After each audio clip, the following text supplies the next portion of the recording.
हाँ जी, one more.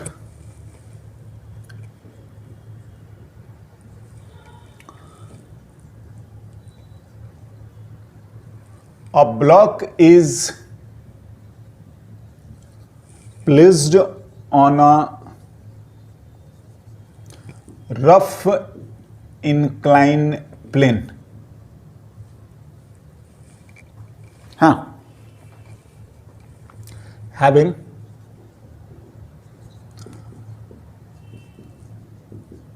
Coefficient of friction, of course देखिए अलग अलग नहीं दिया है तो हम उसको म्यू एस मानते रहेंगे जब तक कि वो चल ना जाए, है ना, म्यू लिखते हुए। Coefficient of friction this, then find. देखिए इसको दो तरीके से पूछ देते हैं, दोनों का आंसर भी सेम है, सॉल्यूशन भी सेम है, इनफैक्ट क्वेश्चन भी सेम है। क्या? The maximum angle at which block remain stationary।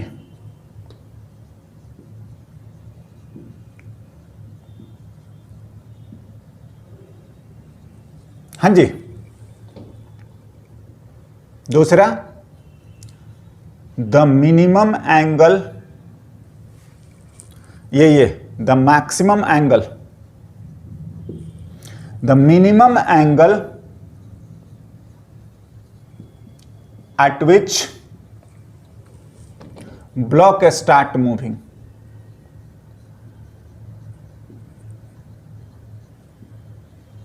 हाँ देखिए मैं इसको थोड़ा सा समझाने की कोशिश करूंगा कि क्या अगर हम लोग ना किसी सरफेस पर ऐसे रखे हुए हैं, हाँ, तो जैसे जैसे हम लोग ऐसे ऐसे ऐसे ऐसे ये तो ये क्या होता है कि एक लिमिट के बाद ये स्लिप कर जाता है। हाँ, तो वो यही बात पूछने की कोशिश कर रहे हैं कि ये कितना हम कम से कम रखें कि ये ब्लॉक स्लिप ना करे, या मैक्सिमम कितना होगा कि स्लिप ना करे, या मिनिमम कितना होना चाहिए कि वो स्लिप करे। अल्टीमेटली हमें दोनों का सिचुएशन सेम ही सॉल्व करना है ना। कैसा है देखा जाए, इसमें भी कोई डेटा ना दिया है एक्सेप्ट ये। हाँ ना, हम सॉल्यूशन अगर लिखें कोई और करके आप लिख सकते हो इसको कि ये यही चीज है। देखिए अगर हम लोग इसको ड्रॉ करें,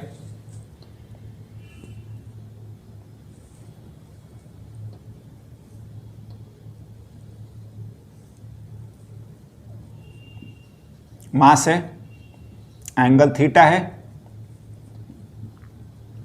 बिल्कुल, and coefficient of friction mu दिया हुआ है। हाँ चलिए हम लोग स्लाइड कराते हैं या स्टेशनरी कराते हैं, दोनों ही केस को या लिख लेंगे। हम लोग पहला वाला करते हैं। हाँ अब देखिए इसका पहला बात तो कि फ्री बॉडी डायग्राम, तो फ्री बॉडी डायग्राम ड्रॉ करना हमारे लिए बहुत ज़रूरी है, एज की नॉर्मल भी इंपॉर्टेंट हो चुका है। नॉर्मल वर्टिकली mg नीचे, एंड नॉर्मल के बारे में अगर हम लोग लिखेंगे तो ये आएगा हमारा नॉर्मल। अगर ये एंगल हमारा थीटा है तो ये भी थीटा होता है, और this value is mg and what, cos theta. हाँ तो जो हमारा इसका एक कंपोनेंट अलोंग द इंक्लाइन आएगा, वो आई होप कि इन सब में किसी को प्रॉब्लम नहीं होनी चाहिए। mg के दोनों कंपोनेंट कर लिए, एक नॉर्मल के अलोंग और एक अलोंग द क्या, इंक्लाइन। एंड आप जानते हैं कि ये इधर मूव करने की टेंडेंसी है तो फ्रिक्शन इस पर इधर लगेगा, बिल्कुल है ना। एंड फॉर जो भी है ब्लॉक रिमेन स्टेशनरी, ऐसा करके, फॉर ब्लॉक रिमेन स्टेशनरी, तो इफ कि जो मैक्सिमम वैल्यू है वो बड़ा या कम से कम बराबर होना चाहिए m g and sine theta. हाँ जी, यही तो हमारा एफ पैरेलल है या नहीं, जिसको हम लोग लिख रहे हैं नाउ। हम देख रहे हैं क्या, एन की वैल्यू आपका m g and cos theta and f की मैक्सिमम वैल्यू हमारा कितना होता है, mu into n, mu s into n, इसी को हम म्यू लिख रहे हैं। हाँ, तो जो भी हमारे पास इक्वेशन आ रहा है 1 लिख लीजिए या हम इसको 2 लिखें तो लिखिए, फ्रॉम 1 एंड 2, 1 एंड 2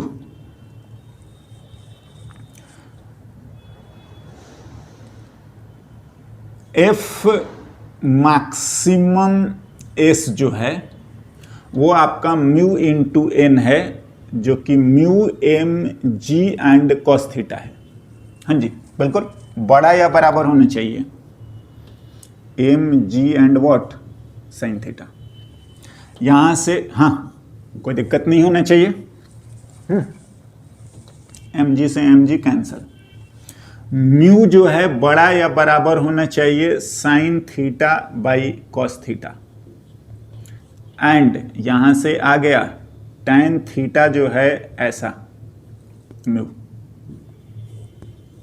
या थीटा लिखेंगे तो वो आ जाएगा tan इनवर्स म्यू। ये अगर आप लिखोगे तो स्टेशनरी रखना है, तो ये मैक्सिमम वाला बात है। हाँ, तो ये आपका मैक्सिमम आ जाएगा कि इतने तक स्टेशनरी रहेगा।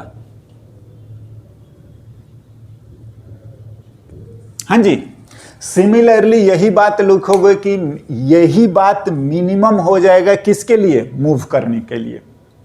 बिल्कुल हम इस चीज को बोलते हैं, अगर मैं एक बार इसको और समझाता हूं। देखिए, अगर हम लोग ऐसा रखें, हाँ, और हम इस पे रखें, हाँ, तो हम जैसे ही इस चीज को ऐसे इंक्लाइन करने की कोशिश करते हैं, हम लोग इसको ऐसे ऐसे इंक्लाइन कर रहे हैं, तो एक लिमिट के बाद ये मूव करना शुरू कर देता है। हाँ, करता है। और पता है इसी चीज को ये हाँ जी, बिल्कुल जब तक ये रुका हुआ है तो ये मैक्सिमम एंगल है, इतना रुका हुआ है, या हम बोले कि वही मिनिमम है किसके, मूव करने के लिए। उससे और ऊंचा करोगे तो ये मूव करेगा ही करेगा। एनीवे, इस एंगल को हम लोग बोलते हैं एंगल ऑफ रिपोज, राइट? इसी चीज को बोला जाता है angle of repose.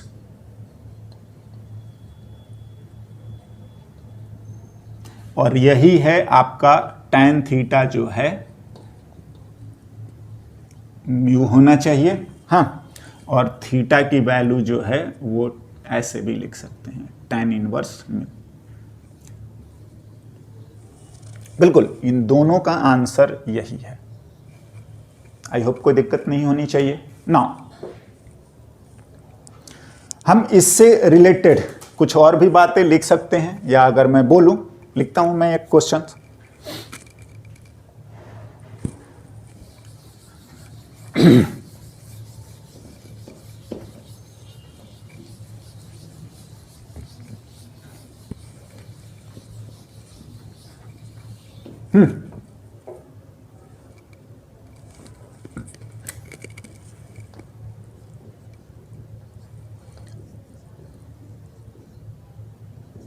A boy try to form a sand cone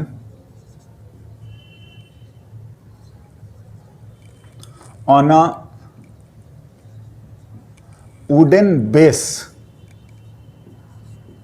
of radius r. Then find the maximum height of cone he can form if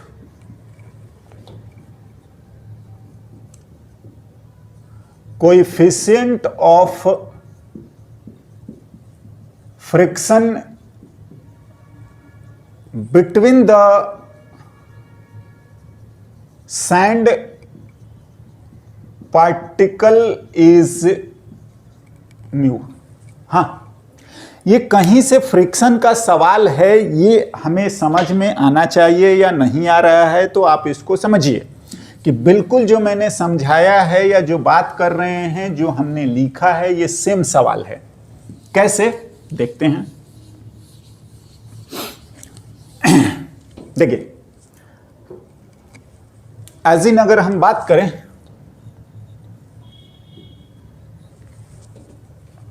तो हमको सैंड कोन बनाना है और वुडन बेस दिया है। तो वुडन बेस जो भी दिया है और हम सैंड कोन बना रहे हैं, तो चलिए हम वुडन बेस को ऐसे लिख लेते हैं। हाँ, ये हमारा बेस है।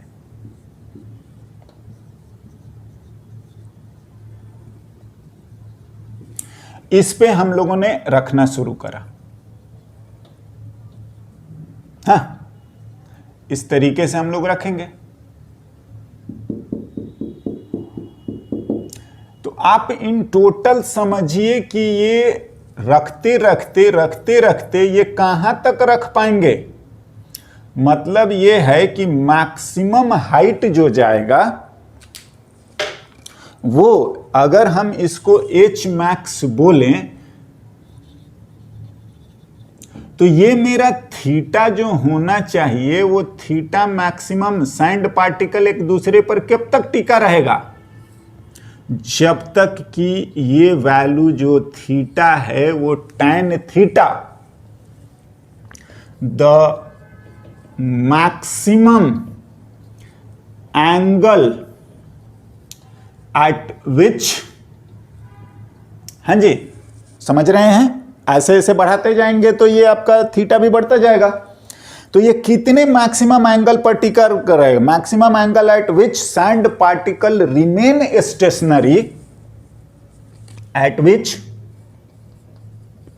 सैंड पार्टिकल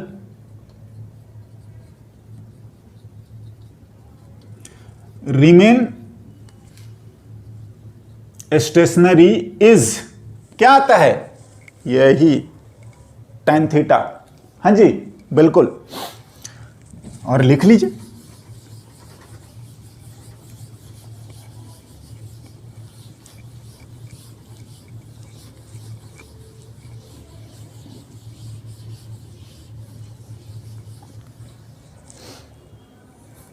हाँ, तो tan थीटा की वैल्यू होती है म्यू। हाँ, तो ये अगर मैक्सिमम है तो tan थीटा होता है कितना? Height by base. बिल्कुल, तो अगर ये मैक्सिमम है तो हमारा ये भी मैक्सिमम हो जाएगा, क्योंकि ये तो हमारा फिक्स है। एंड दिस इंप्लाइज कि H मैक्स की वैल्यू आ गई कितना? Mu into r. इससे ज्यादा ना हो पाएगा। हाँ जी, अगर आप बोलोगे कि मैक्सिमम वॉल्यूम वो सैंड का कितना यूज कर सकता है, ये भी लिख सकते हैं। ये सब तो ज्योमेट्रिकल कैलकुलेशन है। Maximum sand why can use to form the cone. तो अब वॉल्यूम मैक्सिमम लिखना है तो कोई बात नहीं,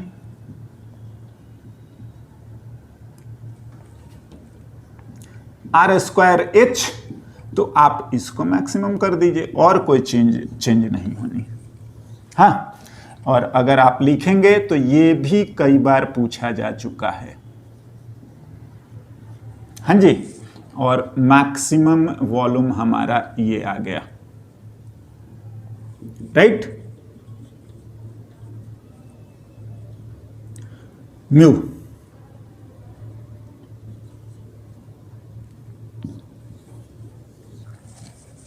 okay, now this is the way हम इस चीज को हैंडल करते हैं, है ना?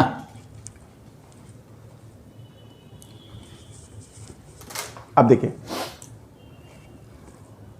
सिंगल ब्लॉक है, अभी तक हमारा सिंगल फोर्स लगा है और इस सिचुएशन को हम लोगों ने समझा है।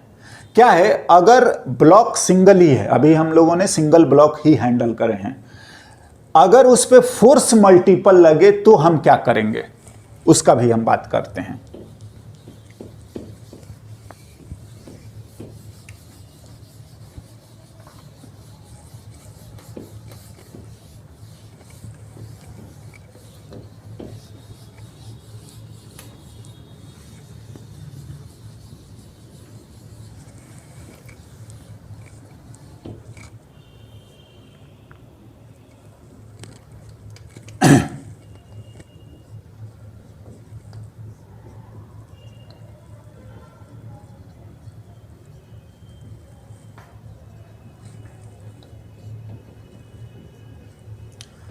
For more than one forces, हाँ देखिए स्टेप बाय स्टेप लिखिएगा ना।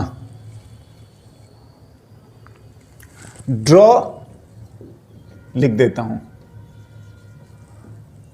ऑल द फोर्सेस, हाँ दूसरा make component along the surface, और हम इस चीज को लिखते हैं parallel to surface,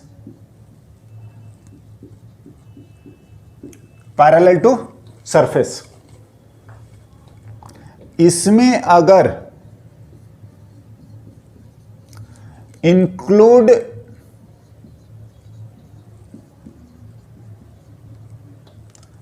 pseudo forces if, हाँ surface is moving,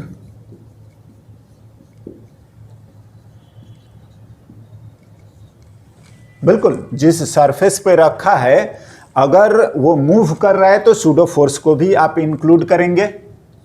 हाँ, फाइनली द फ्रिक्शनल फोर्स या स्टैटिक लिखें,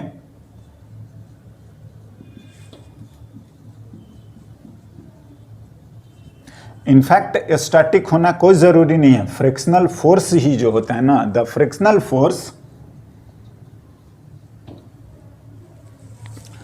will be opposite to the net force, हाँ parallel to the surface।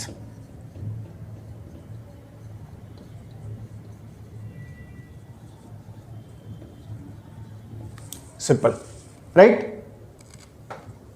ये हमें ध्यान रखना होता है ना। और ऑफ कोर्स फिर हम लोग मैक्सिमम वैल्यू उसकी उतनी ही होती है और इस तरीके से ही हम इसको डिस्कस भी करते हैं। मैं इससे रिलेटेड एक सिंपल एग्जांपल लिखता हूं, बाद बाकी हमारे लिए कोई ज़्यादा टेंशन वाला बात नहीं है। ध्यान देना है क्या क्या, ये वाला parallel to the forces and opposite आएगा, उन सभी का रिजल्टेंट निकालिए, हाँ, और नेट फोर्स के ऑपोजिट आएगा। नेट फोर्स वो भी कौन सा, बिल्कुल पैरेलल, बाद बाकी से मतलब नहीं है ना। एनीवे, एक क्वेश्चन लिखते हैं।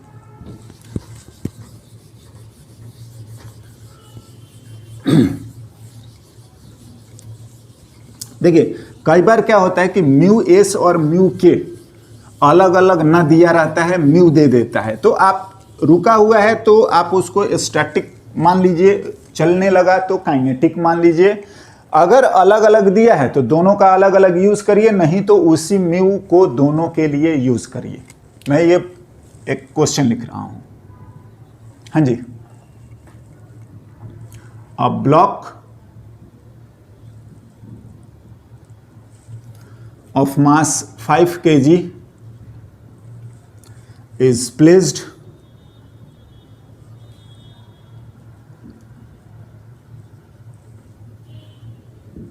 rough horizontal surface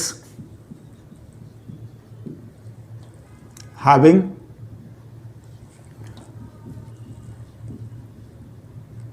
coefficient of friction,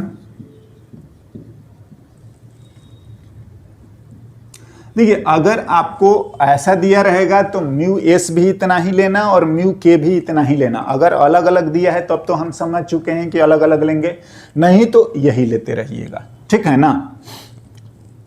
friction 0.4,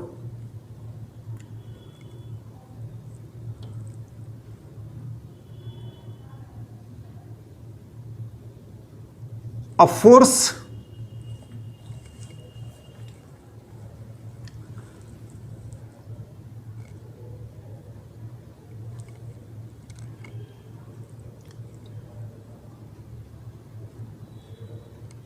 force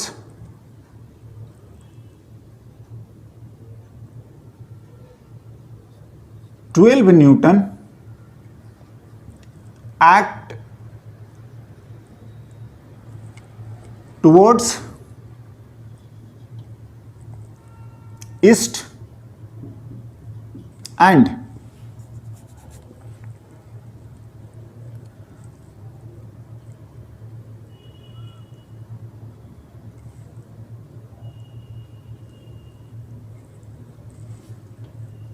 eight Newton towards north, then find the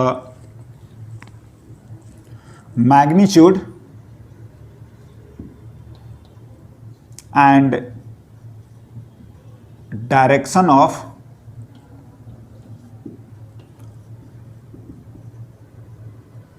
frictional force on the block। हाँ जी, देखिए अगर आप डायग्राम ड्रॉ करेंगे हो सकता है कि थोड़ा कंफ्यूजन होने लगे। मैं आपको ना, अगर आप इस तरीके से ड्रॉ कर रहे हैं तो भी मैं आपको समझाना चाह रहा हूं कि अगर हमने ब्लॉक को ऐसे लिखा तो हम जनरली mg नीचे लिख लेते हैं, नॉर्मल ऊपर लिख लेते हैं। हाँ, ईस्ट वाला दिया हुआ है, ईस्ट में आपको दे रखा है कि इतना लगा लीजिए, तो हम लोग ईस्ट और नॉर्थ तो फिर ऐसे लिखना शुरू करते हैं।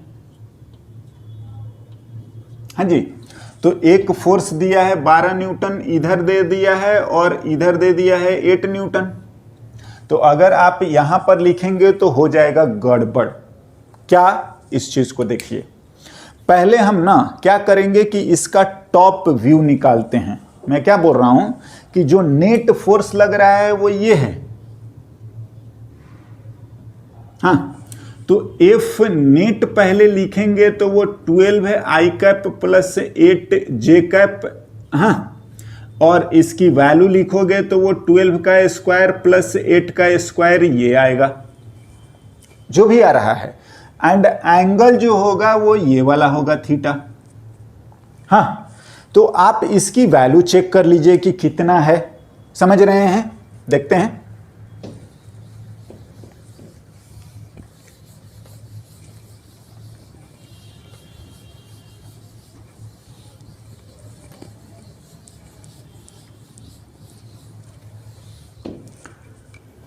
क्या क्या? हाँ, इसका अगर कैलकुलेशन की हम लोग बात करें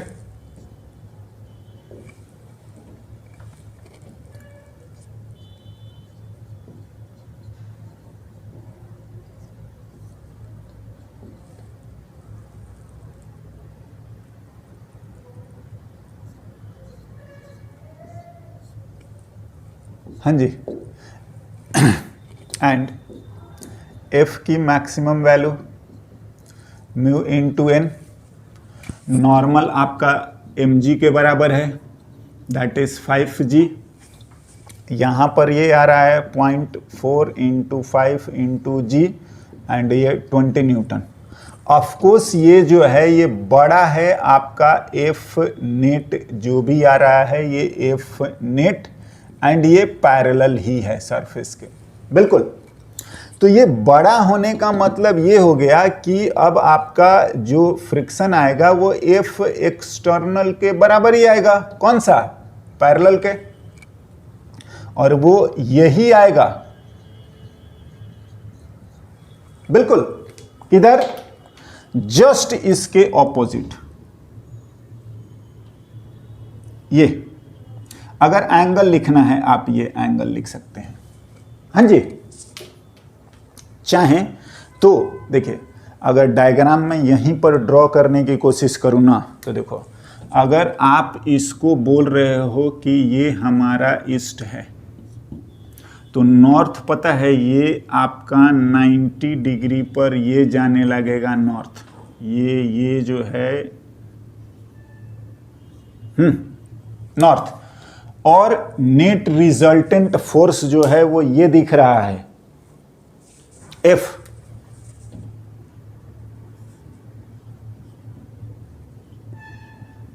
ये, और इसी के opposite parallel to the surface जो आएगा वो आपका फ्रिक्शन आएगा। हाँ जी, आप इस चीज को समझिए। ये 3D डायग्राम है, ये 2D डायग्राम है। नाउ चाहे तो थीटा आप लिख लीजिए। tan थीटा अगर हम लोग लिखें तो tan थीटा आएगा perpendicular upon base, that is y component upon x component, और ये 8/12 यानी कि 2/3।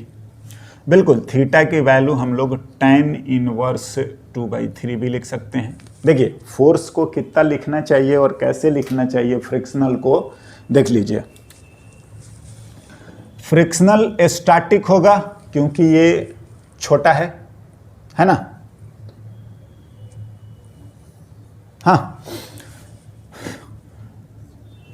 208 न्यूटन एफ एक्सटर्नल के बराबर आया। हाँ, कौन सा? पैरेलल। क्यों? क्योंकि ये इससे मैक्सिमम वैल्यू से क्या है? छोटा है। बिल्कुल। एंड एट एन एंगल जो है थीटा, जो कि दिया हुआ है 30, 40, जो भी आना होगा आ जाएगा। हाँ, कहां से हम लोग मेजर कर रहे हैं? वेस्ट से। कहां? साउथ की तरफ, साउथ ऑफ वेस्ट। ये बातें हम लोगों को आंसर लिखना चाहिए, और this is the way. Okay, now हम थोड़ा सा अब इसमें मल्टीपल ब्लॉक्स या देखते हैं। एक मूविंग होता है तो कैसे करते हैं, right? But this is the basic thing of kinetic as well as what? Static friction. Now हम 2 ब्लॉक या मल्टीपल ब्लॉक प्रॉब्लम पे आते हैं।